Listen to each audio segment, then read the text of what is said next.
प्यारे किसान भाइयों, आप सभी को मेरा नमस्कार, सत श्री अकाल एवं आदाब। सबसे पहले मेरा आपसे एक नम्र निवेदन है कि आप मेरे इस चैनल को सब्सक्राइब करें, लाइक करें और साथ ही बेल आइकॉन को भी दबाएं ताकि ये वीडियो अधिक से अधिक किसानों तक पहुँचे, जिससे कि वो इसका फ़ायदा, इसका लाभ उठा सकें। आइए अब मैं मुद्दे की बात पर आता हूँ। आज का ये वीडियो धान की एक ऐसी किस्म के बारे में मैं आपको दिखाने जा रहा हूँ जो कि आप अच्छी भूमि में तो जिसकी पैदावार ले ही सकते हैं, साथ ही साथ आप जो है इस किस्म को, जो हल्के किस्म की और कलर टाइप की ज़मीनें हैं और जहां पानी भी थोड़ा खारा है, वहां भी आप इस किस्म को लगा सकते हैं। ये केंद्रीय मृदा लवणता अनुसंधान संस्थान CSSRI द्वारा अनुमोदित किस्म है और जिसका फाउंडेशन सीड इस बार बनाकर हम तैयार कर रहे हैं।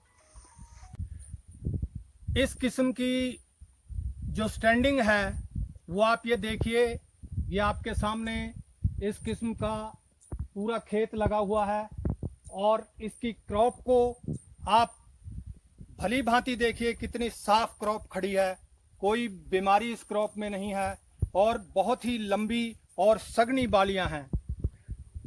इस किस्म की जो मैंने आपको सबसे खास बात बताई कि इस किस्म को आप, जो आपकी हल्की ज़मीनें हैं उनके अंदर भी इसका आप बहुत ही अच्छा उत्पादन ले सकते हैं।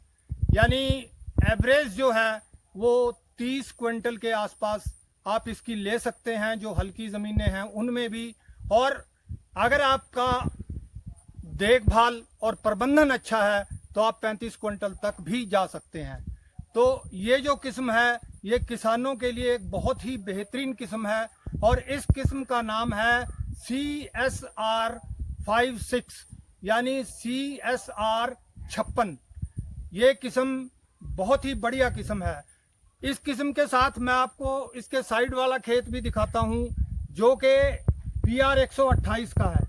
PR 128 भी एक अच्छी किस्म है, काफ़ी अच्छी किस्म है, लेकिन PR 28 ये आप जैसा कि देख रहे हैं, ये किस्म जो CSR 56 है, ये किस्म इससे कम 10-12 दिन बाद में लगी है और इसकी बालियां जो हैं वो झुकने लगी हैं। और PR 128 जो है वो अभी निसारे पे चल रही है। तो तकरीबन इसके मैच्योर होने में, इसके पकने में लगभग जो समय का अंतर है वो तकरीबन 15 दिन का इन दोनों में अंतर है और पैदावार इसकी लगभग 28 के बराबर ही है। और इसलिए आपके पानी की जो खपत है वो इस वैरायटी में बहुत कम है। और PR 128 से कम समय लेने के कारण इस वैरायटी के खेत के अंदर आप दूसरी किस्में, दूसरी फसलें भी आप उगा सकते हैं, जैसे आलू हो गया आपका, बरसीम हो गया, या आपको और भी कोई क्रॉप जो लेनी है तो वो आप इसमें ले सकते हैं, जो कि आप PR 128 में नहीं ले सकते। 28 भी अच्छी किस्म है, झाड़ उसका बहुत बढ़िया है, लेकिन समय के अंतर के कारण और ये हल्की ज़मीन में भी पैदा होने के कारण अच्छी ज़मीनों में ये PR 128 से भी ज़्यादा उत्पादन देती है।